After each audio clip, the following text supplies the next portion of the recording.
इतिहास, विरासत और शाही यादों का शहर। आज हम खड़े उस जगह पर जहां पत्थरों में भी कहानियां बोलती हैं। हुमायूं के मकबरे तक पहुंचने से पहले हमारा सामना होता है एक ऐतिहासिक पहचान से, ईसा खां का मकबरा। यह मकबरा हुमायूं के मकबरे से भी बहुत पुराना है। ईसा खान शेर शाह सूरी के दरबार में एक सरदार थे।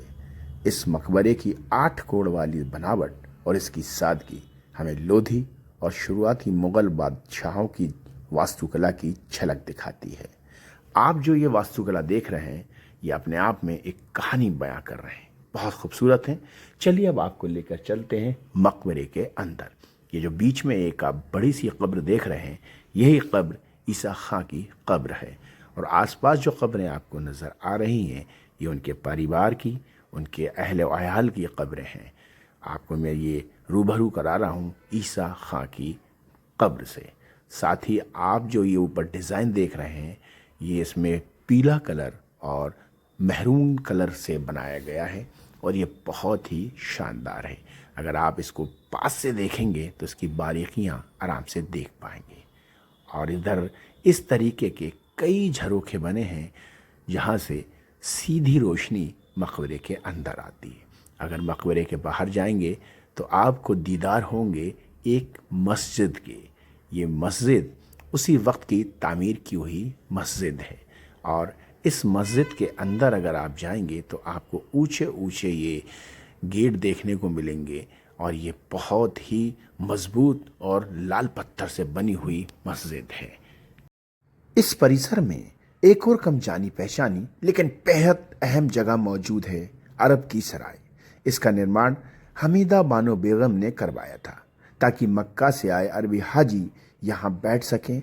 यह सराय मुगल दौर की मेहमान नवाजी और धार्मिक आस्था का प्रतीक है। आज इसकी दीवारें भले ही खामोश हो, लेकिन कभी यहाँ दुआओं की आवाज़ें और सफ़र की थकान आराम में बदल जाया करती थी। अब हम पहुंचते हैं इस परिसर के दिल में, यानी कि हुमायूं का मकबरा। इसकी तामीर मुगल बादशाह हुमायूं की बेगम हमीदा बानो बेगम ने करवाई थी।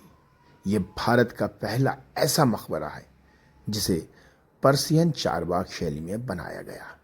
लाल बलुआ पत्थर, सफ़ेद संगमरमर, ऊंचा गुंबद और चारों ओर फैले बाग, यही वह आर्किटेक्चर शैली है जिसने आगे चलकर ताजमहल जैसी अमर कीर्ति को जन्म दिया। आप देखिए, इसकी विशालता अपने आप में अपनी एक कहानी बता रही है। अब हम चलते हैं इस मकबरे के अंदर। तो जैसे ही आप मकबरे के अंदर जाते हैं तो आपका सामना होता है हुमायूं की कब्र से। इसके भीतर सिर्फ हुमायूं की कब्र ही नहीं, बल्कि हुमायूं के वंश के कई शाही सदस्य दफन हैं। इस जगह सिर्फ एक कब्र नहीं, बल्कि पूरे दौर की कहानी है। यहाँ खड़े होकर आप सिर्फ देखते नहीं, बल्कि महसूस करते हैं उस वक्त को, उस दौर को, उस जमाने को। यहाँ शांति है, लेकिन इतिहास गूंजता है। यहाँ खड़े होकर आप सिर्फ देखते नहीं, बल्कि आप महसूस करते हैं उस दौर को, उस वक्त को। क्या शान और शौकत रही होगी उस जमाने की। तो दोस्तों, हमने हुमायूं टॉम घूम लिया है और अब म्यूजियम के लिए जाना है, लेकिन उससे पहले सोचा कि थोड़ी पेट पूजा कर लें। ये देख लीजिए, थोड़े से ये पॉपकॉर्न ले लिए हैं, चाय ले ली है, थोड़ा सा खा पी लें, फिर चलते हैं म्यूजियम की तरफ। ठीक है। हुमायूं के मकबरे के भीतर स्थित ये म्यूजियम सिर्फ चीजें देखने की जगह नहीं है, ये मुगल इतिहास को समझने का एक दरवाजा है। यहाँ रखी गई पुरानी तस्वीरें, नक्शे, मॉडल और ऐतिहासिक दस्तावेज हमें बताते हैं कि ये मकबरा कैसे बनाया गया, किस सोच और किस तकनीक से।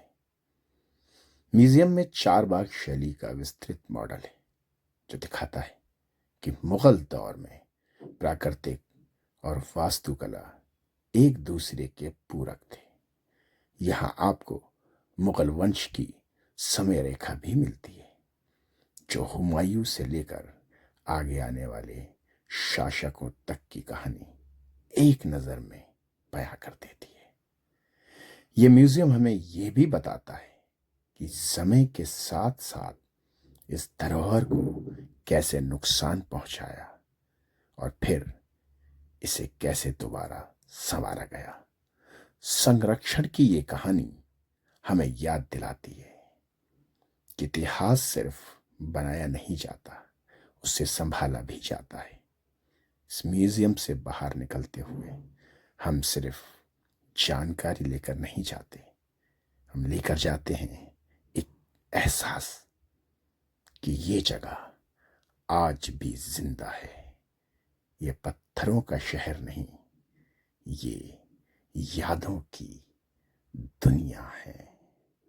तो दोस्तों, जल्दी से अपने चैनल को सब्सक्राइब कर लें, वीडियो को लाइक करें, शेयर करें, कमेंट्स करें और बताएं कि आपको ये वीडियो कैसा लगा।